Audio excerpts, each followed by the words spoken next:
Now available in paperback and e-readers, Spinsterella Goth Girl Summer. Take a trip into the macabre world of goth modeling in the new millennium in this spooktacular Spinsterella story.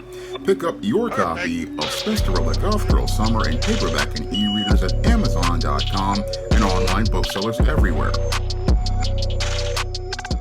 One of my longtime viewers wanted me to talk about the process of impeaching the President of the United States. Now, usually when it comes down to this orange man, I do not make videos regarding him, and I would refund the money of any individual who requests a video regarding this orange man. However, because this is a longtime viewer who has been watching my channel for many years, I will make this one exception, and I will try to keep my talking points to the focus of the impeachment process of the President of the United States and keep it focused solely on that subject. And I am not going to go hard into any commentary on this orange man because Americans went out here and voted for this man, and you get the government you deserve because this is what you voted for. Now, when it comes down to this process of impeachment, this process of impeachment was created by the Founding Fathers as a check and a balance for any president who goes out here and starts to think they can abuse their power, and it's part of the checks and balances system established by our Founding Fathers as related to the U.S. Constitution in making sure that the three branches of government can be held accountable by one of the three branches. Now, those three branches consist of the executive branch, which is the President of the United States, who enforces the law. There is the congressional branch, which basically is the one legislative branch which makes the laws, and then there is the judicial branch, which is the Supreme Court, and they enforce the law. And all three of these branches basically can cancel out one another. Yes, the president can sign a bill into law, or they can create an executive order. However, the Congress can make a law that basically can negate the law that the president has, or executive order he's created, or the courts can create an interpretation of law that invalidates the law that the legislative branch or the executive branch creates. I mean, all three of these branches, if they are filled with functional people, they basically can cancel out each other and hold each other accountable. That is the design of our republic as related to the government that we the people are in charge of. Now, when it comes down to this whole process of impeachment of the President of the United States, it's designed to be a check on the power of the President if he decides to get out of control and decides to make himself into a king or a dictator. It's in theory that the legislative branch can go out here and create an impeachment process to remove either a president who is abusing his power, a president who is incapable of using his power, or a president who is deemed incompetent as related to utilizing the power of the executive branch. These are the levers of power that are in place, and the impeachment process can be brought by a congressperson who is a representative of we the people. It can be brought by a congressperson who is a representative by the we the people by presenting a charge of a high crime or a misdemeanor into the legislative branch, and thereafter presenting the charge, you would need a majority of the Congress to go out here and put the charge on the president for impeachment. And then you would have to have a trial in place, and as the trial is in place, you would need at least 60 senators from the Senate to go out here and approve this conviction, and that's how you can remove a president of the United States from the office of the executive branch. Now, there have been going on possibly 5 impeachments here in the United States, and I say 5 because when it came down to Richard Nixon, he was that close to being impeached before he resigned. Now, the first president that was impeached was back in the late 19th century in Andrew Johnson. Now, Andrew Johnson was not a very popular president. I think he came after President Lincoln, who was assassinated. And basically, Andrew Johnson was not a very popular president, especially as related to those in both the North and the South. And eventually what happened was people didn't like him that much, and eventually they brought up articles of impeachment. And as they brought up the articles of impeachment, it looked like he was just about to become the first president to be removed from office. However, he managed to get a stay of having this ignominious thing happen to him, because he basically scraped by one senator's vote. One senator's vote kept him from being the first president to be removed from office, and Andrew Johnson managed to run the rest of his term. And as he managed to run through the rest of his term, what happened was he left in an ignominious fashion when the next election came along. Now, after the next election came along, again, Andrew Johnson basically was seen as one of the worst presidents in history, and was not one that anybody respected or regarded. But we didn't have any impeachment process until about the near 1970s. We didn't have any talk about impeachment until Richard Nixon came along. Now, Richard Nixon was a president who was very popular. He came after Lyndon Johnson. He was a Republican. He came after Lyndon Johnson. He was very popular. However, because he was filled with deep-seated insecurities about his defeat from the election of 1960 with John F. Kennedy, he basically became insecure. And as he became insecure, he began looking to tap and spy on people in the Democratic Party, and this created the whole Watergate scandal. And the Watergate scandal basically was him looking to record his opponents and his enemies. He had an enemies list, and basically people saw that as a violation of our U.S. Constitution, and saw Richard Nixon as a threat to everyone. And what happened was, as Congress was doing its investigation, reporters like Woodward and Bernstein did their whole report on the whole Watergate situation. Congress began doing its own investigation and was looking to find if there was some wrongdoing from Richard Nixon. And eventually, as they saw Richard Nixon as related to the evidence, this is where Richard Nixon tried to avoid impeachment by resigning from office. And as he resigned from office, he avoided being the second president to possibly be impeached. And basically, the United States government was in chaos for some time. But with the election of Gerald Ford, really, Americans didn't elect him. He basically was appointed to be the president until the 1976 presidential election. And as he was appointed, he basically made it where a lot of people didn't really trust the government and didn't trust many who worked in government. So it created a lot of chaos. But he was the second president to wind up being on the road to impeachment.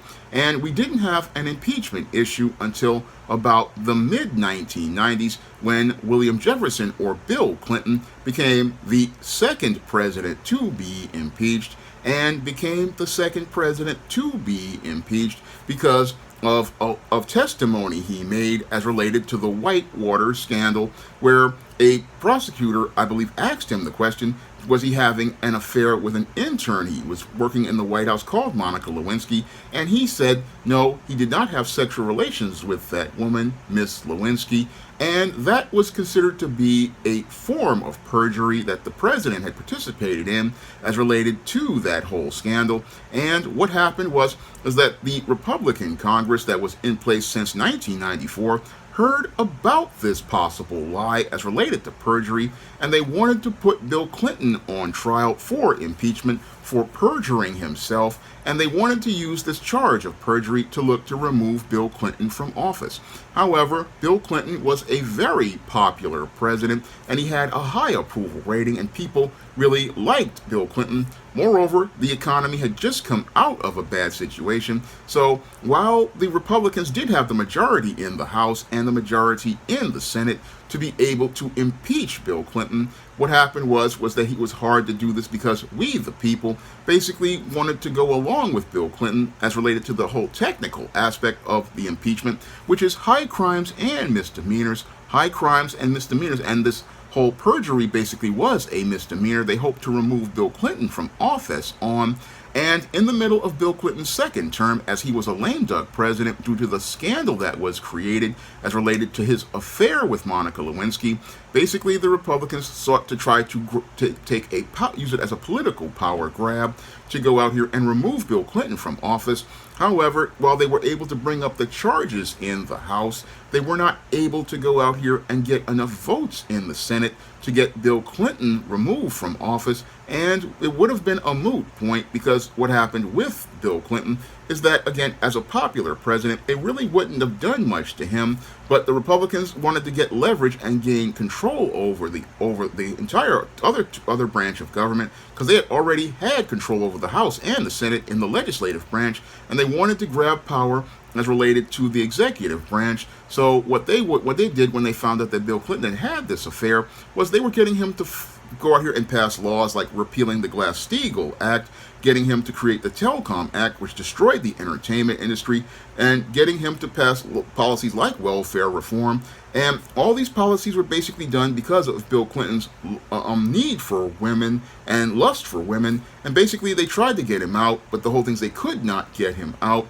And that's where we had the third impeachment of a president of the United States. And we started to head towards the road to, again, not really the third, but the second impeachment of the President of the United States. You have a third one coming up in Donald Trump. And as I don't like to talk about the Orange Man, but this was another case of impeachment. And there were two impeachment trials for Donald Trump when he became President of the United States.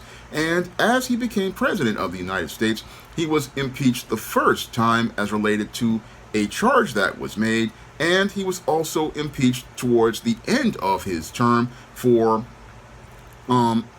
allegedly inciting the riots that happened on January 6th as related to the insurrection that took place.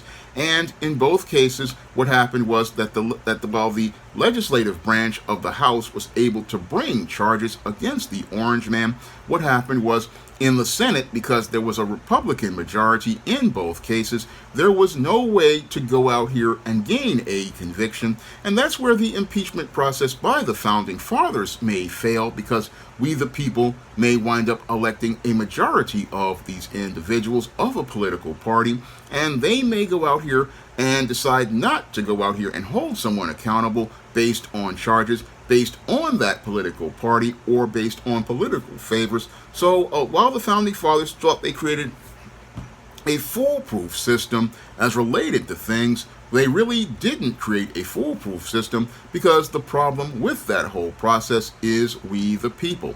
Now, my viewer wants me to wonder if the Orange Man will be removed from office in his second term, or if there will be a third impeachment, and I highly doubt it. No, a lot of this possibly will be political theater unless things get really bad and this person is deemed completely incompetent based on them running an administration based on speculations such as conspiracy theories and misinformation and associations with guys like Elon Musk. But that's all on we the people. But this whole thing is basically a whole political theater meant to get people caught up in their emotions. And the big problem with most Americans these days is that they are not really active as related to the political process, and that is done by design, because the wealthy don't want people to vote on issues based on their own critical thinking, based on their own observations. No, they want to dumb down populace that they believe they control, because the average American basically only has a 6th grade education. And with the average American only having a 6th grade education, and many of those people don't have any sort of critical thinking, ability to use logic and reason, or ability to go out here and be able to analyze a candidate. And that's where the problem really lies as related to this country, as related to the politicians we go out here and choose, is that we don't have people educated at all. Moreover, we don't have people educated in the political process, because the first 3 words of the Constitution are we the people. And sadly, we the people are not really active in our government, where like our founding fathers used to be. No, we've basically sold away our political process and given away our political process to go out and let corporations go out here and pick our candidates. And as the corporations go out here and pick our candidates, what they do is go out here and push their agenda. So what we have in office for most of these offices, such as the House, such as the Senate, are people picked by special interests and not people picked by we the people. And that's why we've got all of these incompetent people in office right now. We've got all these incompetent people right now who basically go out here and create political theater based on looking to stoke the feelings of we the people, stoke the feelings of we the people, while they go out here and make money hand over fist as related to all of their special interest contracts and all of the donations they receive. And what's happening now is that you've got an orange man in place who basically, again, has no real experience as related to politics, has no real understanding of the subtle politics transpiring around him, and is completely thinking that he can just do whatever he pleases, and nobody there to hold him accountable, because people in America really have no real education at all as related to, again, academics or real understanding of history, because people like Lucy Calkins decided with her balanced literacy program to remove history from the curriculums of public schools. And what we've got is a highly uneducated populace who doesn't really understand its own government. And that's why you've got people out here upset and talking about, oh, we don't like this president, when the problem is many people in this country are not even educated on political process to understand how political process works. And because they're not educated, what's happening is that they vote for incompetent politicians that we the people choose, because we've got a large population of not men anymore voting like they used to, but we've got a large population of women, and that large population of women are the largest voting bloc in this country. They're the largest voting bloc in this country, and ever since about 1960, they have been voting on their feelings ever since John F. Kennedy came along and was the handsome young man. They saw the handsome young man and thought, oh, I'll get that president, and he'll be my leader. And that's how we get a series of incompetent presidents that basically led to the decline of the United States, because we've seen an increase in frequency of these impeachments, because these men basically are not really fit for office in some ways, I believe, because you had with John F. Kennedy, again, he was the hunk, and then that led to us getting, after his assassination, Lyndon Johnson, a vice president who basically ran the country into the ground with the Vietnam War, because he was a racist who didn't like black people and hoped to use that war to murder most of America's best and brightest black men. And that basically led to us getting Richard Nixon and the whole crisis of integrity of the government, and that's what led to Jimmy Carter and Ronald Reagan, and then George H.W. Bush, who basically was the guy who, according to some speculation, orchestrated the gangs coming to the black community and drugs coming to the black community. And then we got Bill Clinton after George Bush basically ran the country into the ground. Basically, Reagan and Carter and Bush basically sent a lot of our jobs overseas. Then we got Bill Clinton, who created the service economy. And then after that, we got Bush Jr. and then Obama, who was basically just hot air. And then we got this guy, the Orange Man. And again, it's been a steady decline, but these impeachments are not a problem of the Constitution. They're a problem with we the people, and we the people have a problem in that we don't have any people out here really discerning on how to choose a candidate. We don't know how to choose candidates. We don't know how to establish an agenda for ourselves. We don't have any sort of direction. These politicians, in and of themselves, like the viewers said, are destroying the country because, one, they basically have no ethics. Two, they are caught up in greed and want to get special interest money. Three, many of them, again, talk about things not based on actual facts and research as related to establishing an agenda established by we the people. No, like the current administration, most of their policies are created by misinformation they've received from conspiracy theory websites and other misinformed platforms filled with fake news. So that's why you have this acceleration of the impeachment process, because it's a reflection of we the people, and we the people, again, have a lot of misinformed and miseducated people, and they've elected someone who was basically misinformed, and now they basically see the impact of their own choices, similar to the way women go out here and get in their emotions about a Pookie. They'll get in their emotions about a Pookie, fall in love with the Pookie, but when they start seeing that this man has no sort of competence as related to running a household or leading a household, that's where these people get remorse as related to the relationship they're involved in. And because they don't know how to get out, what they do is really regret that whole situation. And that's what they did with the Orange Man. That's what they did with Joe Biden. Again, basically, you've got people, we the people, not seeing that these men are too old, and again, stuck in another era, and they're not competent to be in office. Again, people voting on their feelings and not with their own brains. And that's what the sad part is, because we don't value education in this country to insist that we teach our children, again, about the whole political process, teaching them that when you go out here and vote, you don't vote based on opinion, you vote based on policy, you vote based on agenda, and again, the agenda comes from you. Again, people really don't read their Constitution and understand the first three words are we the people.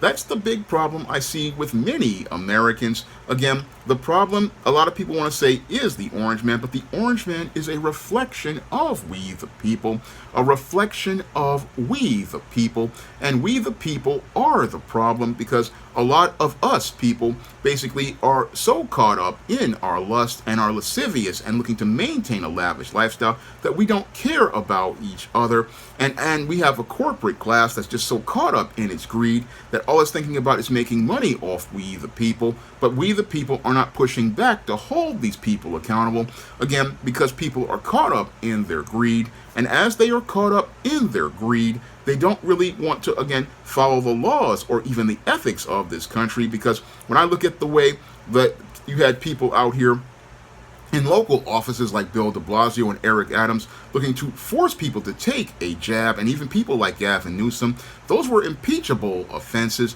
And in any other era, those candidates like Gavin Newsom and Eric Adams and Bill de Blasio would have been kicked out of office.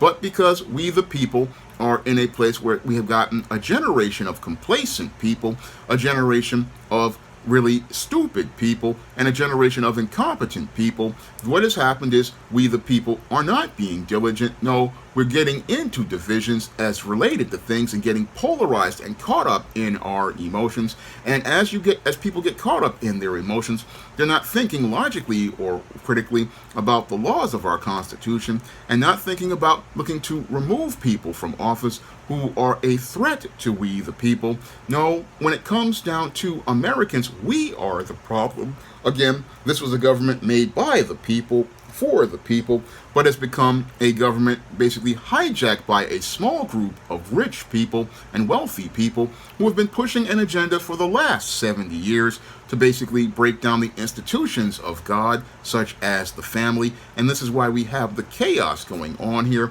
You have the chaos because this is a reflection of the people who don't see that their nation is in a state of decline, because we the people keep electing people who don't represent the best of our people, but represent ideals that are dysfunctional. Dysfunctional because we broke up our family. We walked away from the Word of God. We walked away from God's order to look to create our own order. And what's happening here with America is that America is reaping what it sowed, greater than what it sowed, later than what it sowed, when the wealthy decided to walk away from his standard. And as they look to walk away from their standard, this is why you're getting a guy who basically is turning into what some would call a tyrant, and others would call a guy looking to grab power. Again, there have been guys looking to grab power for some time and being irresponsible and reckless for many years. I mean, if we look at Richard Nixon, that was the start really with Lyndon Johnson.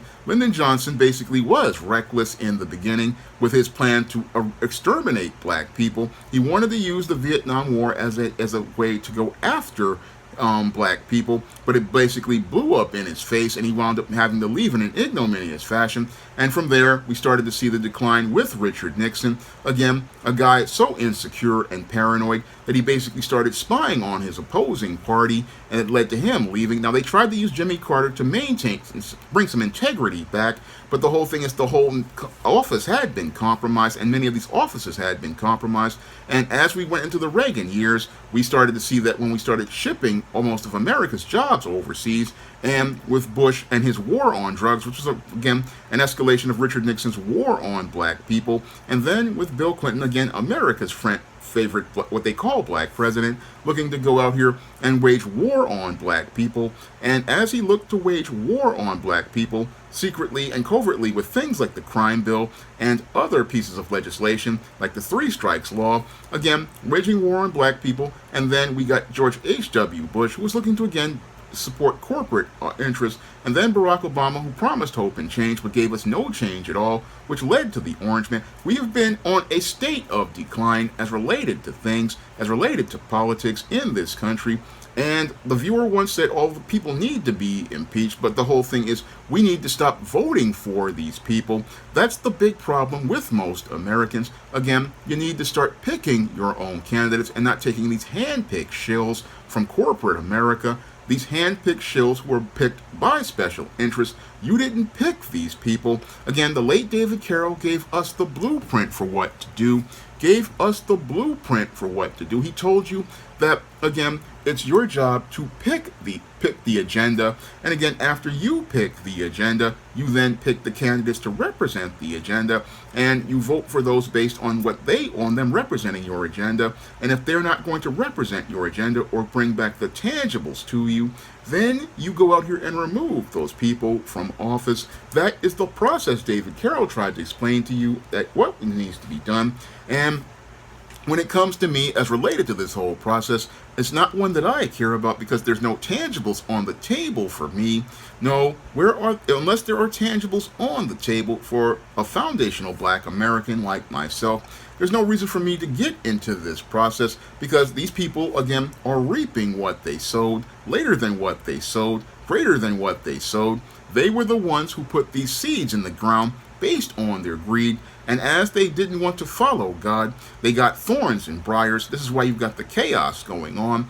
These people did not want to follow God, and now they're looking to try to fix a government that they basically broke. They broke this government themselves because this is what they voted for. You voted for a tale of two incompetents, the Orange Man or Kamala Harris. Neither one was fit for office, and they're not fit for office because we, the people, are not actively involved in our government. And that was done by design by the wealthy, because they thought, oh, we know better. We'll pick the candidates for you, and the candidates will represent our agenda. But what's happening here is that they're reaping what they sowed, later than what they sowed, the wealthy, because they thought, oh, we're so much smarter, we're so much better, we know better than everyone. But we're seeing that they don't know as well as they do, because their whole political process has fallen completely apart. And that goes back to the Word of God, where he said he would make the wisdom of man foolish. And what we see is that the entire Constitution has been rendered foolish by God,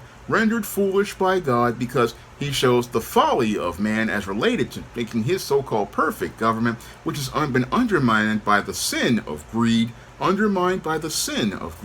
because, again, when you have a government and we, the people, don't want to acknowledge that we are the problem, we don't want to acknowledge we're the problem, and that's why you've got this whole chaos going on right in this country.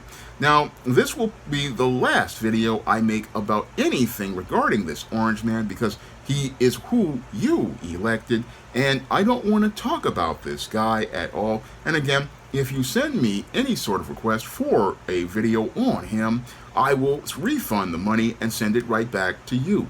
And, however, if you want to request a video on any other subject other than this Orange Man, I can make that video if you send me a minimum of $15 to the PayPal or the Cash App by clicking the links in the description box. And if you want to pick up some of my books, which talk about the subtle politics transpiring around you, you can find those books in the John Haynes series, and books like The Temptation of John Haynes on Amazon.com. And it talks about the racism that goes on behind the scenes. and the insidious details that goes on behind the scenes regarding it. And that's all I have to say for this video. You can comment, rate, and subscribe. Now available in paperback and e-readers, John Haynes, A Thorn in My Side. The man who rules the world takes on an agent from the CIA, from the Black Boule, in this all-new John Haynes series adventure. Get your copy of John Haynes' A Thorn in My Side in paperback and e-readers at online booksellers everywhere. Now available in paperback and e-readers, Esteemed Season of the Witch Girl. The aspiring angel takes on a wicked teenage witch in this action-packed, all-new Esteemed series adventure. Pick up your copy of Esteemed Season of the Witch Girl in paperback and e-readers at online booksellers today. Support Black-owned and Black-operated digital broadcast media. www.niceradionetwork.com. Nice Radio Network, broadcasting 24 hours a day, 7 days a week.